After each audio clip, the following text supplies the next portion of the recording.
This episode of the podcast is brought to you by Franny's Pharmacy. Now more than ever, it's important that our society focuses more on our mental and physical health. At Franny's Pharmacy, the team is committed to their community's need of being happy, healthy, and stress-free. Come learn how Franny's Pharmacy can assist you in a clean, professional environment with their expert bud tenders that are excited to educate you about the benefits of their lab-tested, DEA-certified CBD products. Franny's Pharmacy also offers wholesale and franchise opportunities. Visit their website at frannysPharmacy.com, and that's pharmacy with an F, and use the promo code CANNACONNECT10 for an exclusive Cannabinoid Connect discount. Again, that's Franny's Pharmacy with an F.com and use the promo code CANNACONNECT10 for an exclusive Cannabinoid Connect discount. Franny's Pharmacy, putting the farm back into pharmacy. This episode of the podcast is brought to you by Canna Health. Hey cannabis consumers, have you ever consumed a cannabis product thinking it'll make you feel a certain way, but then it doesn't? Don't you wish you had a clear understanding of your own DNA so that you could make informed decisions about what type of cannabis products interact best with your system? Well, now you can with EndoDNA. EndoDNA is a simple DNA test that maps your entire endocannabinoid system and then matches that summary with a specific cannabinoid ratio and terpene profile that best aligns with your unique genotype. Imagine being armed with personal information when visiting a dispensary. You'll have the knowledge and power and capability to purchase products that best align with your genotype. Visit their website to purchase the EndoDNA Collection Kit and Endo Decoded Report at endodna.com/products and use the promo code CONNECT15 for a 20% discount. Again, that's endodna.com/products and use the promo code CONNECT15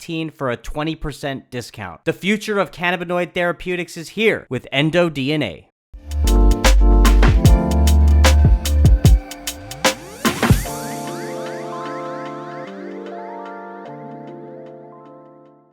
Francesca Vavala, how are you?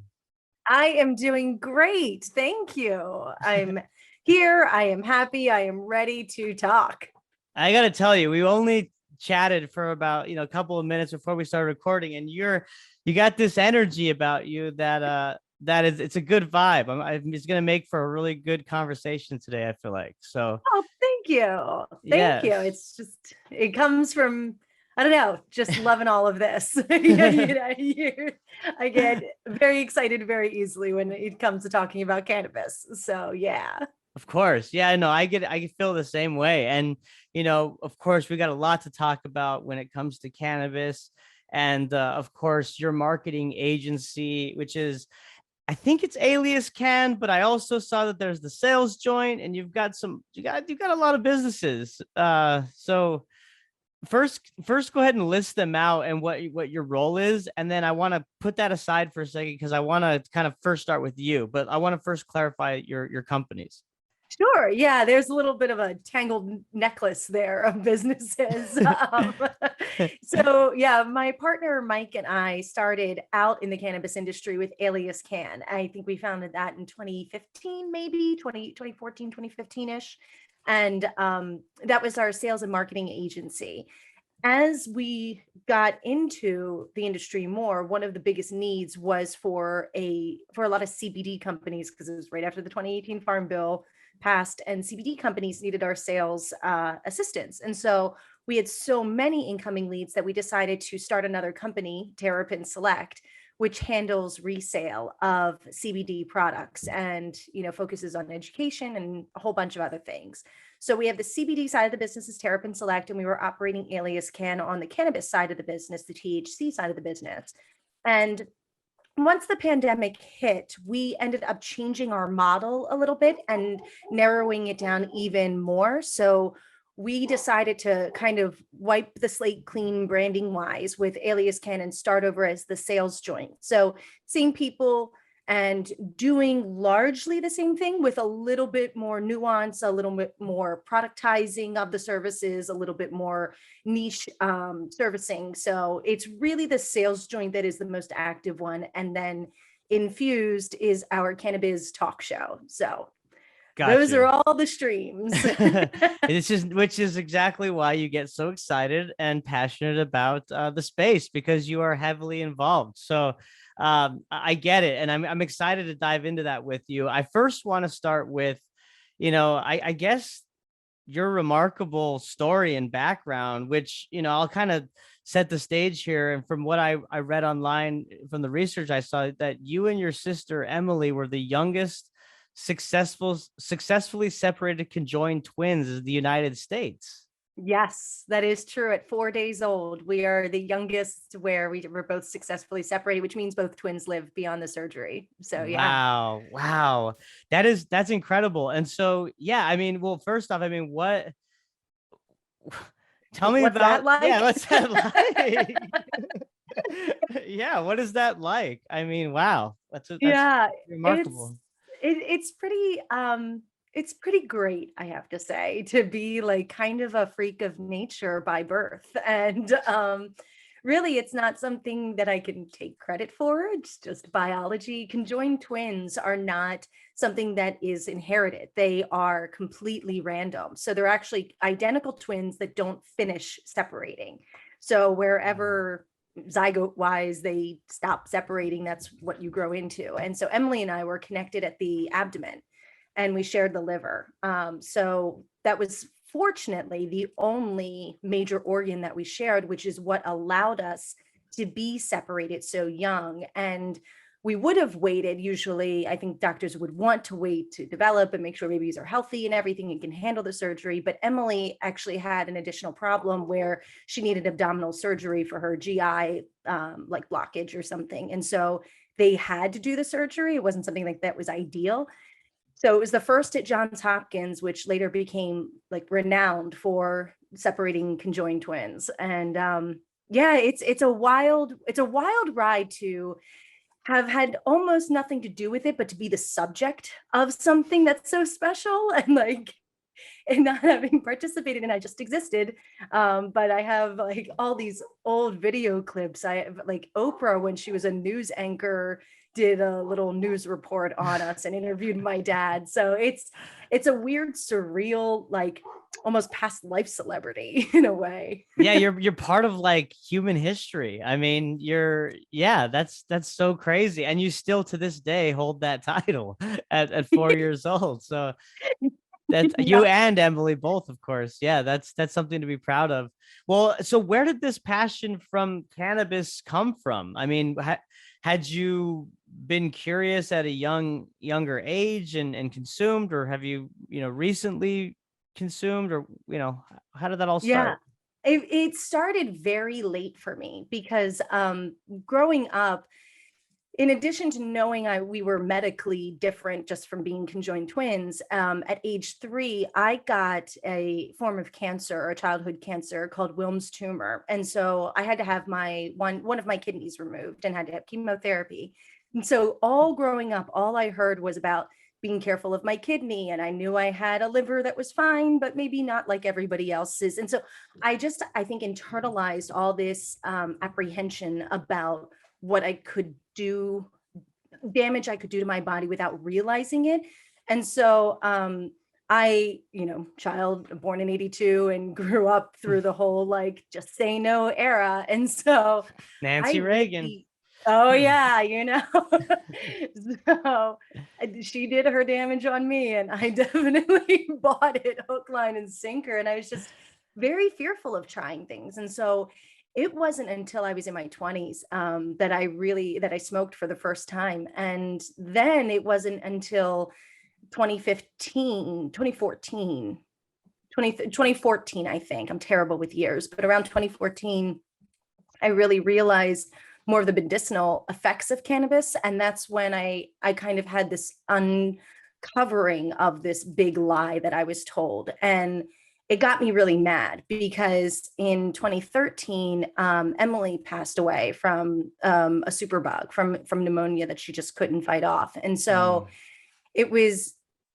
after she died that I learned about the antispasmodic properties of cannabis. And I found out that while she was on all these heavy pharmaceuticals, all these opioids and everything to help control spasticity from her cerebral palsy, that she had, that we could have been using cannabis this whole time. And so it frustrated me, it angered me, enraged me that this truth was kept from us, and it in turn denied her access to something that could have really improved her life and potentially have elongated her life. And so after that, it just became something that I took up very vehemently as like, okay, so nobody else needs to go through what I went through of, oh, if only I had known, I could have done something. There was something better out there. It's like, let's just end this bullshit myth for good now. And shout it from the rooftops kind of a thing. So that's really where it came from. Was like, part of it was Emily, part of it was I was mad about the whole ignorance that I existed under for so long, and really about becoming an advocate for others, especially with people with disabilities that should have access to cannabis. Yeah, geez, I'm getting all teary-eyed over here. That's really, I mean, I love these stories. I love hearing. First off, I'm very, it's unfortunate, of course, for Emily's passing, but you have taken such a moment and turned it into something that's actionable and that's good, right? I mean, Right. like you said before, I mean, we've been told these lies growing up, and more and more of after this pandemic, I think a lot of our eyes are opening in different areas also, even outside of cannabis, but specific to cannabis, you know, we're seeing, and you learned, you had that light bulb moment of, wait, why isn't this an alternative medication? Why isn't this something that Emily or even yourself could have used, I would imagine, during the whole cancer treatment process, right? Yeah, absolutely. I mean, and everything from the cancer treatment to her spasticity for cerebral palsy to the trauma of, and of just the whole experience. I mean, God knows my parents, they are smart and they did smoke, but we just didn't know about it. But the whole handling of that kind of trauma and stress, because when you have somebody that's medically fragile for any length of time, there's a lot that's asked of caregivers that you do gladly because you love somebody, but that doesn't mean it doesn't take its toll. And so to be able to have had cannabis there would have been probably a big game changer in terms of how our bodies, our minds, our family handled stress. Mm-hmm. Yeah, no, I mean, I've seen it play out in my own life, and it sounds like your experience has really just supercharged kind of your mission and your path right now, because like you said, you started off, with one thing, which was the sales and marketing agency, but then you saw a need, right, on the Mm-hmm. CBD side. So it just, and then now you've got it's a podcast, right? Infused. Yeah, it's a talk Yeah. show. It's a YouTube. Yeah, it's podcast, YouTube talk show. Yep. So I mean, let's dive into all that. So let's first talk about that journey of you starting, and maybe, coming in as a new entrant, as an operator in this industry. What were some of your first kind of findings or realizations, as you were learning more about the plant and the industry? Oh my gosh, I learned so much so quickly. And then I had to unlearn some of that stuff and then learn some new stuff as it came out, because it's all so new. And it's like the way information gets out is faster than the accuracy checks we need for that information to be spread. So it's been a learning process for sure. I think the biggest thing I learned is how differently the cannabis industry it's very different because it was founded differently. Almost everyone I've talked to that's an entrepreneur that's starting something in cannabis has a story, not quite like mine, but like mine, a personal story that ties them to this product. Whereas I don't know anybody that has a very personal story about an HVAC system they sell, or something like that. And so the plant was here before the industry was here, and I think there is a big effort to try and respect that plant, and the fact that the people that brought it to light, that fought for it to be legalized, took all the punishments and all the criticism and the violence and all of those things that came with prohibition, so that we could be where we are today. So my first mission was really to learn about the history of the plant in terms of a cultural phenomenon or a cultural movement. And that's really what I went to my partner Mike with, because he was the one who said, hey, listen, we have an agency, a sales agency in a traditional sector of the market. And I think cannabis has some of the same issues where, just like manufacturers are really good at making something, but not necessarily the people that you want selling it.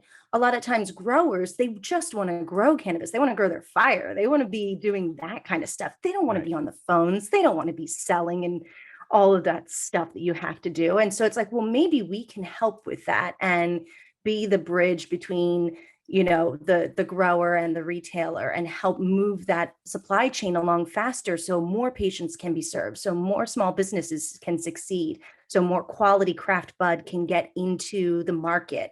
That was really what drove us. And I was like, ultimately, sales is a patient care issue. That's what I absolutely believe about sales. So I learned the culture of cannabis. And when Mike came to me and said, I think we can do this in cannabis, I said, that's great. And he said, I want you to do this with me as my partner. And I said, I will, if we can do it the right way.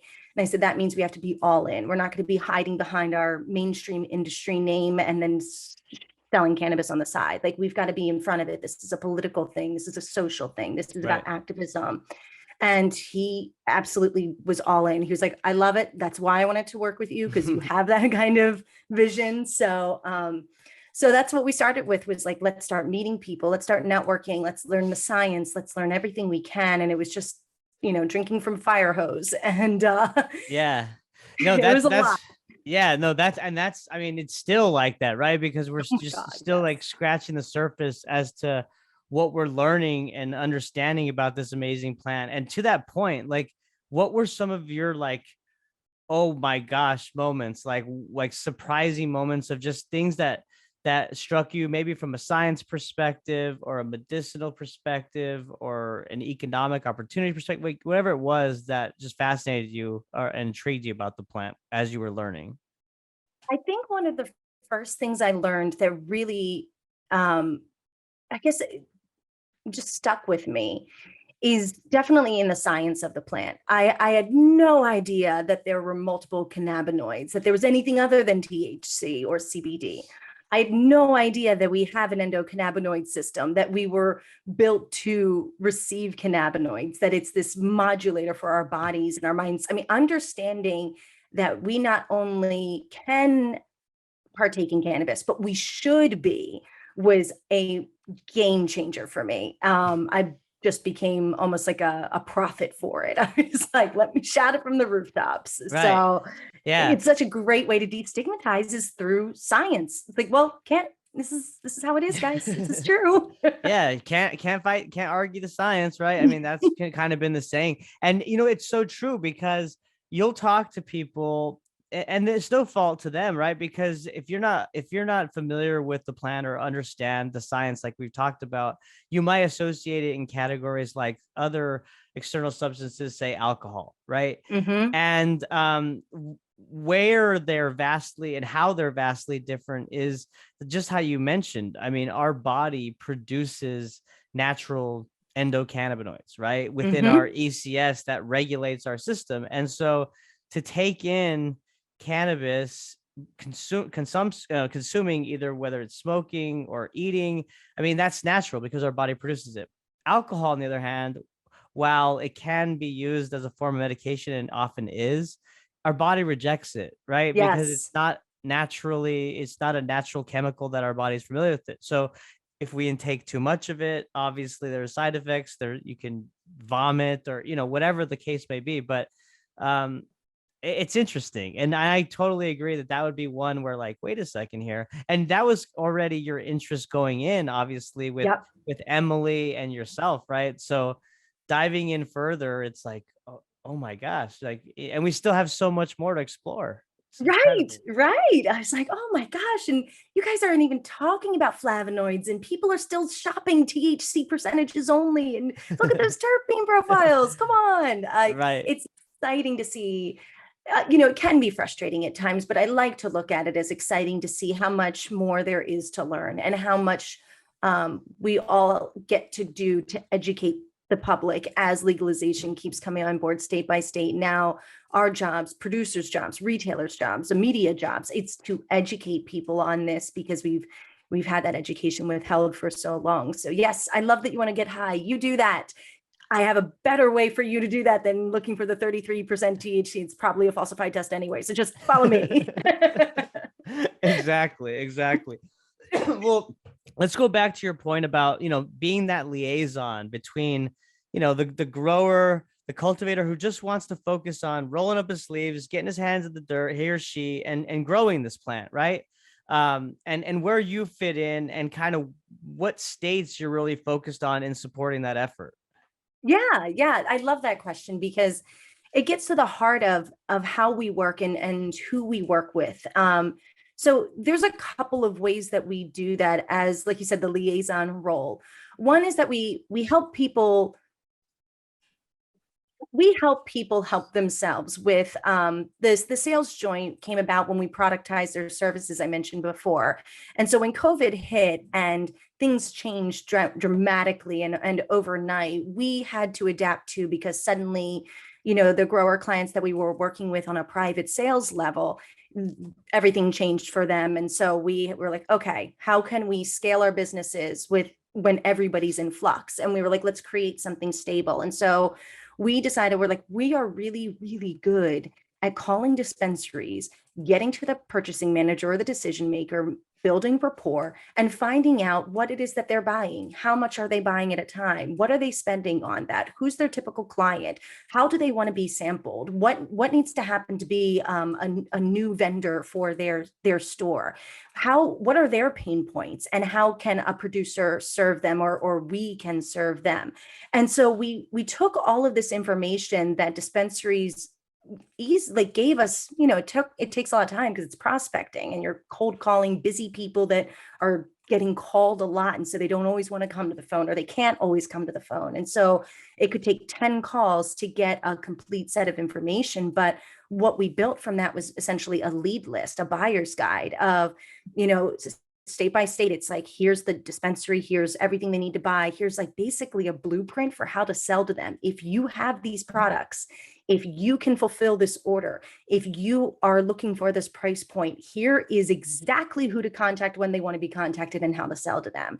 So the hot sheet became a lead list that people can subscribe to. So growers that are like, listen, I've got a sales team, I want to handle it myself, let us give your sales team qualified leads, because they're already saying that, yes, they're definitely looking for something specific, which is a hot lead, or yes, I'm interested in new vendors and I will sample them, which is a warm lead.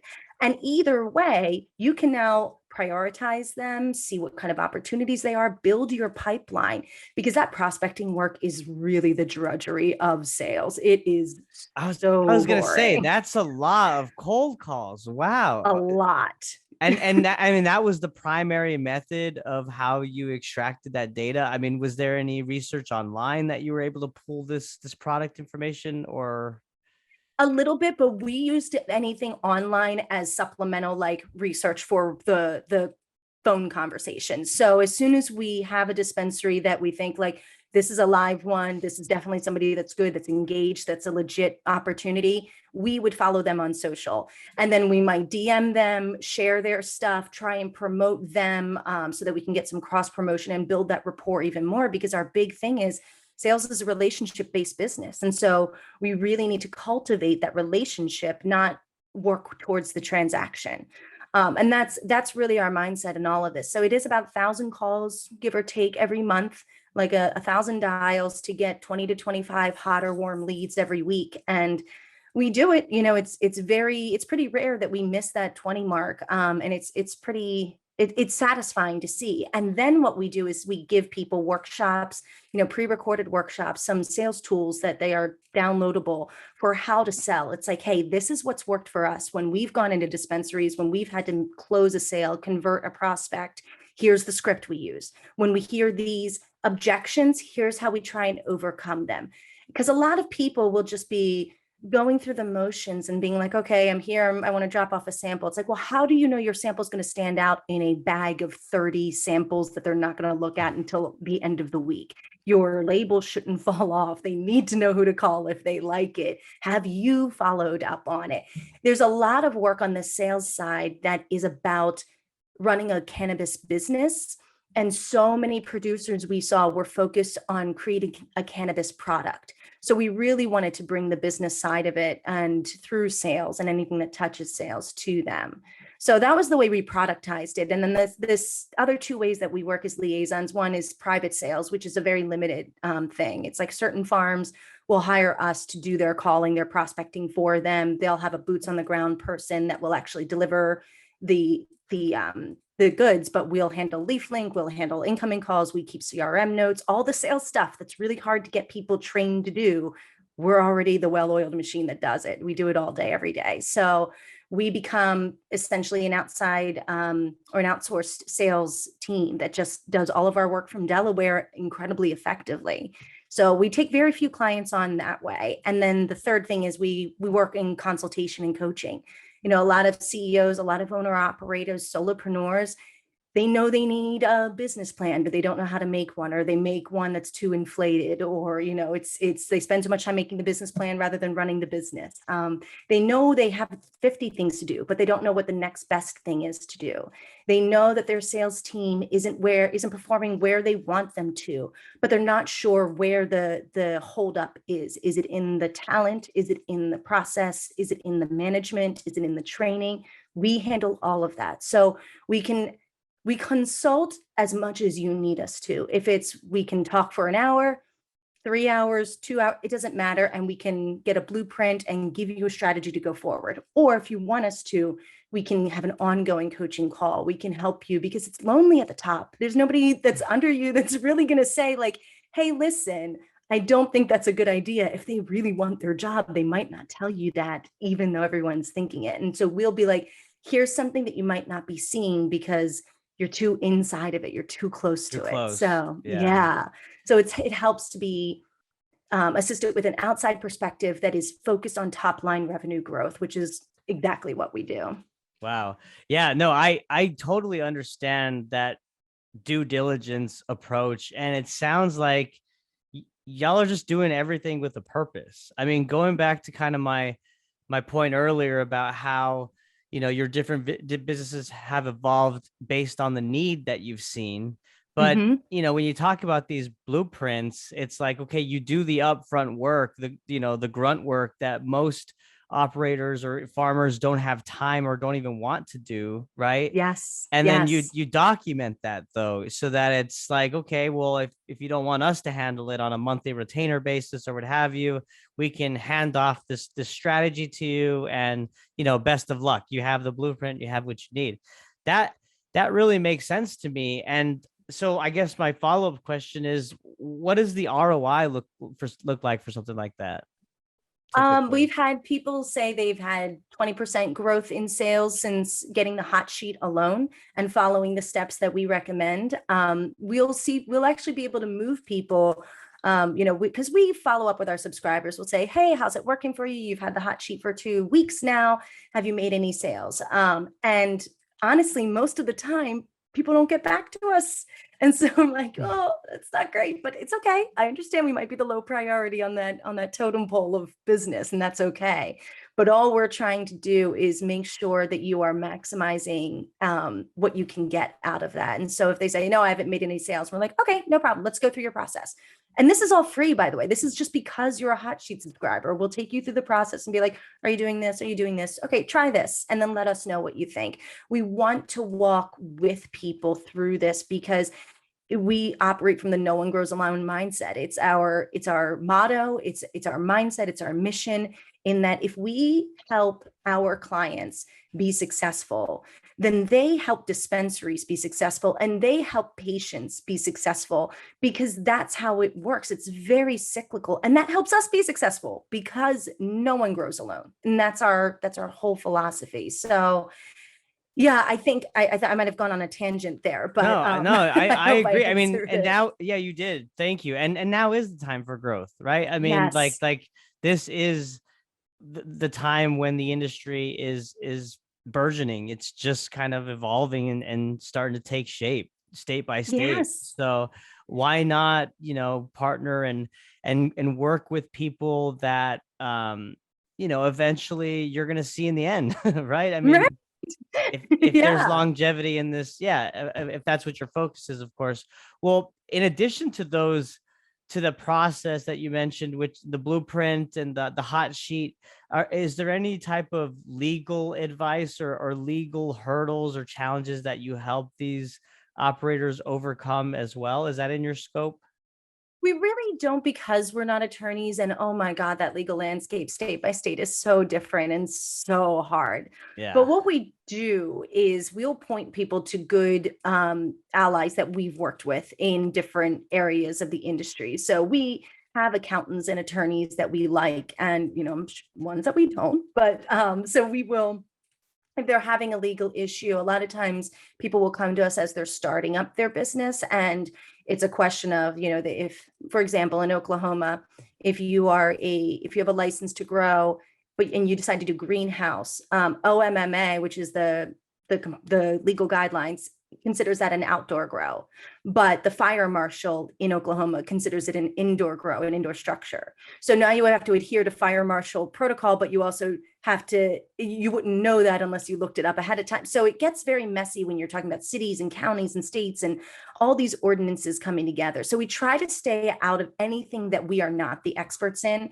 but we do that in a way that is hopefully helpful and not avoidant. It's like, okay, if you need legal help, if you need to set up your business or your LLC, or if you need to make sure that your 280E is filed, whatever it is, like, then we can point you to these people that can help you with that. If we're not the experts, we're not going to overpromise and under deliver. That's just not our style. It doesn't help anybody. Right, right. No, that makes total sense. Thank you for clarifying that. And I want to go back to your point on stigma. It's obvious that there's still stigma associated with the plant on the consumer level, right? Mm-hmm. But I want to talk from the business standpoint. Are you seeing any stigma associated within cannabis that's holding businesses back? And if so, what type of mindset can they adopt to overcome and be successful? Yes. It's so important, because all of us in the cannabis industry, I think, are fighting that. We're fighting that stigma to end the judgment around the use of cannabis. But within the cannabis industry, what we found as a sales agency is that there's a big stigma around sales, and the idea of trying to make a small business farmer, an independent owner operator, apply these sales techniques and these systems and these kind of business mentality and thinking. We meet with resistance when people think that we're trying to make them too corporate, that we're coming in as a suit or trying to put a suit on them, Is that kind of confused sometimes with just structure and organization? Yes, 110%. I could see that. Yes. Yeah. Yep. I think And it's it's, because it's simply because probably these legacy operators are not used to that because they've operated in a different environment before legalization. yeah. Yeah, absolutely. And even the new operators are coming in and looking at this as a quick cash grab, which it couldn't be less of a quick cash grab. It's a lot of work to be successful in cannabis. So it's like, if you have this mindset that sales is for used car salesmen, sales is for the Willy Lomans, the losers, sales, anybody can do sales. It doesn't matter who does my sales. I'll just pay them a commission, then that'll incentivize. No, no, no, no. Sales needs to be your second priority if you are a producer, the second only to product quality, assuming compliance is not an issue. Because if you have killer product quality and killer sales, there's no ceiling. There's no ceiling. There's no market you can't penetrate. There's no limit to the growth that you have. And it's important for small businesses to get on board with this quickly, because what corporations have, what corporate weed has over small business weed, is these smooth operations.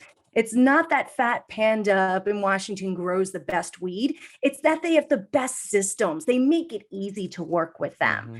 And so if we can adopt the mindset, and it is the no one grows alone mindset, then we can say, as a producer, I'm going to do what I'm really good at, where my time is the most valuable, where I can make the most difference and have the most impact. And everything else, I'm going to give to other people who are experts at that, and make sure that everybody's working towards that business growth together, because we're in the right roles and we're working to the best of the highest potential that we have. So if you can let go of certain control issues over the sales, or if you can let go of that stigma about sales being a zero-sum, scarcity-based, commodity, win-at-all-cost kind of succession story, it's really not. It's a patient care issue with a no one grows alone mindset. We can finally open it up and see, wow, sales is actually the lifeblood of a business. And if we can get that done, and by sales, I mean sales, marketing, everything that touches sales. It means your branding, it means your packaging, it means all of it. Because everything is sales. Your customer service is sales, your packaging is sales, your shipping, everything's sales. Right. So if you can get that tight, then, and you have good product quality, who wouldn't want to work with you? Now you're going to stand out because you're not one of 30 people coming into a dispensary and trying to sell them this, whatever you have. You are the only person of 30 people who came in prepared and is there to solve a problem the dispensary has rather than fulfill a need you have. So it really is about a selfless kind of mindset for that. Yeah. Excuse me. That was very, very well put. And it makes so much sense. And I can even attest to your point on the branding and marketing side. From what I see, I've been in the social media marketing / digital marketing space for over 10 years, and I support some clients in the cannabis space. And, for some of them, it was even kind of an afterthought, like, Yes. branding, like we'll work on that later. And I think that more and more operators are realizing that, hey, either you have like you said, top quality product and an amazing sales system and structure in place with the right people that can efficiently operate and differentiate yourself that way, or you can start with, branding and established messaging and having focused, clear messaging, basically that represents who you are and what you're trying to say to differentiate yourself. So there's all these things that you need to do. And I love how you put like everything sales, right? You mentioned what were those three functions that you mentioned that fall under sales? Your customer service is sales, your branding is sales, your marketing is sales, your packaging is sales, your shipping is sales, everything's sales. Everything's sales, right? And under the scope of marketing, I mean, branding, messaging, website design, like all that is important. Social, right? all of it. Yes. So it's like all these topics, and I know we're talking about sales, of course. It's so important to think about that early on, and especially if you're planning for long-term growth, because isn't that inevitable? I mean, once you grow, you're going to need to hire more people that are the right fit for that role. And you're going to need to put systems in place that help you operate more efficiently. So if you can do that early on when you're, lean and mean, or even bootstrapping, I think you're going to be in a better position long-term. Absolutely. It is. You couldn't have said it better. It's so true, because you do need to have those systems established, because if you're there's building a business, and there's building a business to scale. And that's really where the success, the repeatability that comes in, that makes you fulfill your dreams. Because yes, we're all doing this for the greater cause of cannabis and because we love the plant, but there's some personal dreams involved in owning a business and operating a business. And so to fulfill those, what do you need to have in order to make those dreams come true? It's not about the first transaction. It's not about the first quarter pound that you sell to a dispensary. It's about the hundreds of pounds you're going to sell that dispensary for the next year, because you've established such a great relationship with them. And then all of the good press that you're going to get, word of mouth, from that dispensary and the clients you bring in. It's a boring concept for people that aren't nerdy about it, but the customer pyramid is something that I geek out over because it's important to manage it. People look at a customer pyramid and think, I take care of my top dogs. Those are the guys making 80% of my revenue. So I got those covered. I got 80% of my revenue covered. I'm good. It's like, man, you need to take the bottom 80% of your pyramid that is only 20% of your revenue and figure out who in that customer pool is going to be your next top 20% customer, who is going to be your next big buyer, and how are you going to get them from buying twice a month from you to buying 4 times a month? Are they looking to open a store? How can you help them? What do they need? What is it that they value? Who's their customer base? What are other growers not doing? Sometimes as simple as we went to a dispensary and we were talking to one and we were like, so tell us a couple things that piss you off that producers do when they come and pitch you. And the one that he said that it really surprised me was he's like, they park in front. And I was like, what do you mean? And he's like, that's for customers. He's like, you're a vendor and you park in front of my store. He's like, He's like, we're already off on a bad foot. He's like, you go around back. He's like, customers first. He's like, you show me that my customers matter, then we're going to have a good basis of our relationship. He was like, but you matter more than my customer. Now I know where you stand. I was like, it's little stuff. This isn't hard. This isn't rocket science, but it does take an investment in time and effort and care to understand how we can make this better for everybody. Right. What a great question to ask too. I mean, I bet you got all kinds of different answers that were very interesting. But that is a good point that he raised. I totally get that. As we wrap up, I'm just thinking like, God, you're such a great conversationalist. It's almost like you're a podcast host. Oh, wait, you are a podcast host. You're, in fact, the host of Infused, the Cannabis talk show. So let's talk about that, fellow podcaster. Yes, my fellow host. You know all the pain and glory of it all.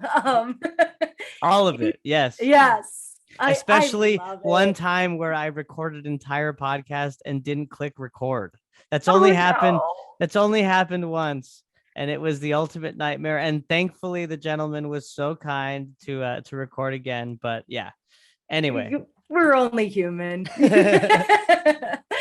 Yeah, we started Infused about a year ago, or a little more than a year ago, and we were just aiming to have a place where we could talk about the industry with other professionals, with each other, because we were learning so much from being in the field, from talking to people and hearing the same issues come across, because we're in a unique position where we operate nationally. We can be in any state. And so we hear a lot of the same problems across states, unique problems for each state. And we're kind of keeping our finger on the pulse of a lot of legalization and changes and compliance and shows.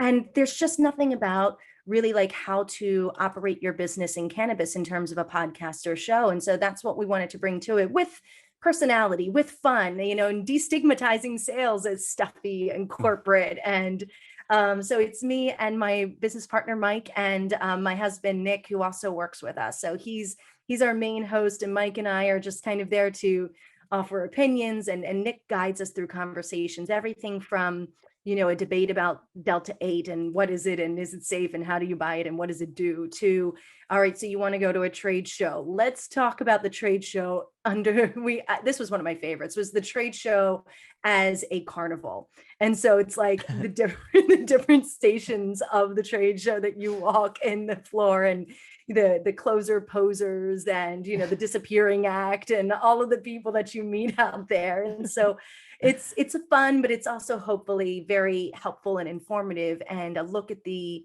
inside of the industry through a bunch of different facets, because we have a legacy grower. Our latest episode, AC Moon was a guest with us, who's a legacy grower and a badass chick that has evolved incredibly in an industry that keeps trying to leave her behind. And she's like, oh, no, I'm in charge of this. And she is, and it's awesome. So it's really fun.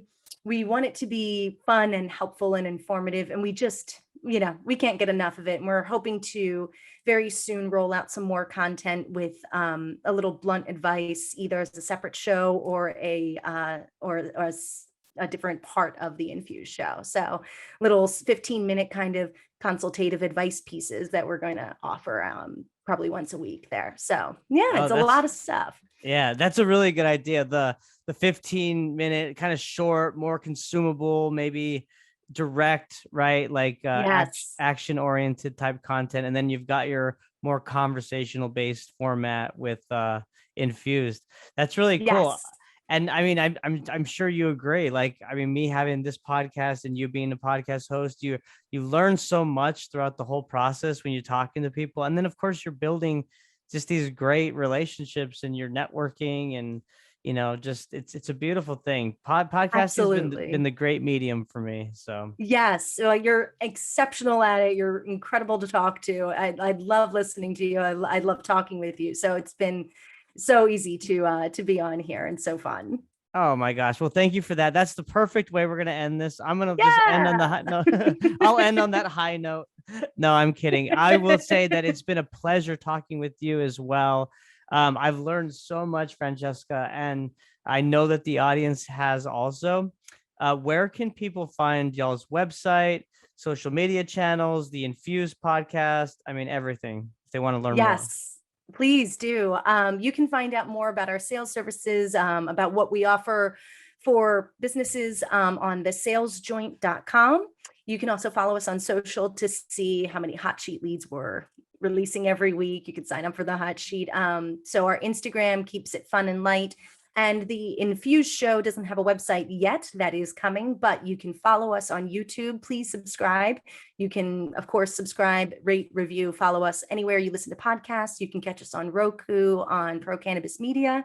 And there's a bunch of different ways to do that. But definitely, we appreciate those YouTube subscribers, the people that rate, review, give us feedback, because we want to make sure that we're giving people what they actually want to hear. So any feedback, we've got the thick skin to take it. If you want us to go in a different direction, we want to hear it. Awesome. Awesome. Well, we'll be sure to drop those links in the description box for YouTube for those watching this episode. And Francesca, like I said, again, it's been an absolute pleasure. Let's get you on back again real soon as things evolve. Yeah, we could talk more about things. Yeah, absolutely. Let's do it. Awesome. Thank you so much again. And thank you all for listening. Bye. Thanks, guys. Bye.